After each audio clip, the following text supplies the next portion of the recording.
Hello दोस्तों, welcome back to the channel. आज हम बात करेंगे इंडिया के एक मैसिव डिफेंस डील के बारे में। रफाले एम फाइटर जेट्स जो कि इंडियन नेवी के लिए प्रोक्योर किए जा रहे हैं। इस डील में टोटल 26 जेट्स हैं, जिसमें 22 सिंगल सीट जेट्स और चौथे ट्रेनर जेट्स शामिल हैं। और इस डील की कॉस्ट है 89,53,000 करोड़। अब यह सुनकर थोड़ा शॉक हो सकता है, लेकिन अगर हम सिमिलर डील्स की बात करें तो ये डील काफी कंपेटिटिव है। इस डील को इंडिया का सबसे बड़ा डिफेंस डील कहा जा रहा है, लेकिन एक ट्विस्ट है। ये डील जो इंडिया के लिए सबसे बड़ा है, वो एक्चुअली पर एयरक्राफ्ट के हिसाब से थोड़ा चीपर है इंडियन एयरफोर्स वाले रफाले जेट से। कंफ्यूज हो गए? टेंशन मत लो, हम सब समझेंगे। रफाले एम जेट्स के लिए डील 8 अप्रैल को साइन होने वाली है, और सबसे इंटरेस्टिंग बात यह है कि पहला जेट इंडिया को सिर्फ 2049 में मिलेगा। हाँ, 2029। ये दिखाता है कि मॉडर्न फाइटर एयरक्राफ्ट प्रोक्योरमेंट कितना एक्सपेंसिव और लेंथी प्रोसेस बन गया है। अब अगर हम कंपेयर करें पाकिस्तान से, तो पाकिस्तान भी एडवांस फाइटर जेट्स लेने का सोच रहा है। हो सकता है कि 5वीं जनरेशन फाइटर्स की तरफ भी जाए, लेकिन ये बात भी सच है कि पाकिस्तान का इकोनॉमी ये एक्सपेंसिव प्रोक्योरमेंट्स हैंडल करने में बिल्कुल केपेबल नहीं है। उनका डिफेंस बजट इंडिया के कंपैरिजन में काफी कम है।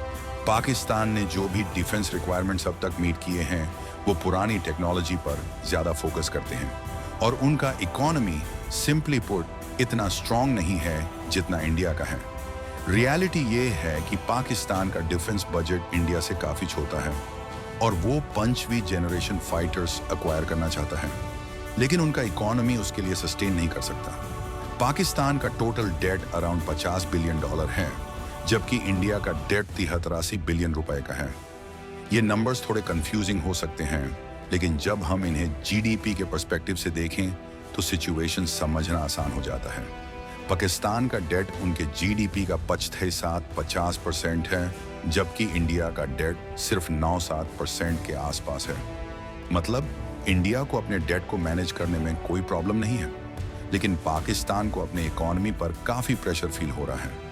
तो जब हम ये कंपेयर करते हैं तो ये क्लियर है कि India is in a much better position to make big defence deals like Rafale and procurement, जबकि पाकिस्तान को high end technology platforms acquire करना काफी मुश्किल हो रहा है ना। चलिए अब बात करते हैं इंडिया के डिफेंस सेक्टर के फ्यूचर के बारे में।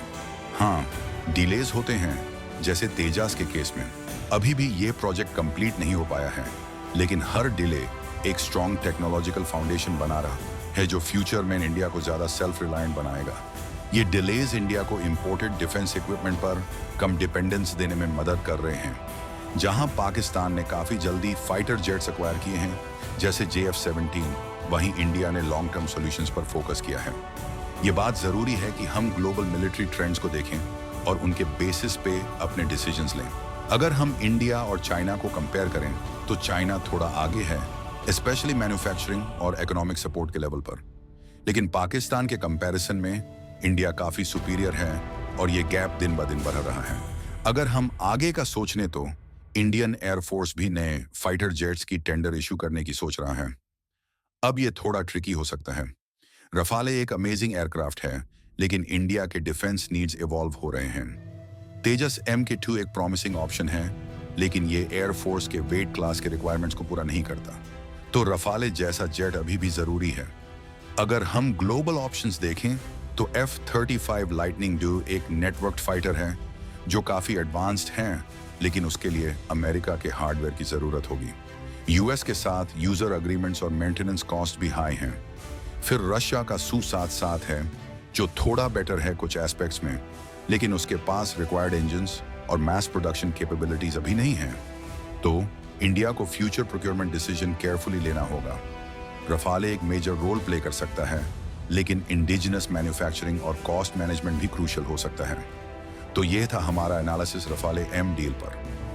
जब हम इंडिया और पाकिस्तान को कंपेयर करते हैं तो ये क्लियर होता है कि इंडिया का डिफेंस स्ट्रेंथ काफी सुपीरियर है। पाकिस्तान को हाईटेक फाइटर जेट्स एक्वायर करना इतना आसान नहीं होगा, क्योंकि उनकी इकोनॉमी और मिलिट्री बजट लिमिटेशंस हैं। आपको क्या लगता है, क्या इंडिया को फॉरेन प्लेटफॉर्म्स जैसे रफाले पर ज्यादा इन्वेस्ट करना चाहिए या इंडिजिनस सॉल्यूशंस पे फोकस करना चाहिए? अपने थॉट्स हमें कमेंट सेक्शन में बताइए। वीडियो पसंद आए तो लाइक, सब्सक्राइब और बेल आइकॉन जरूर प्रेस करें।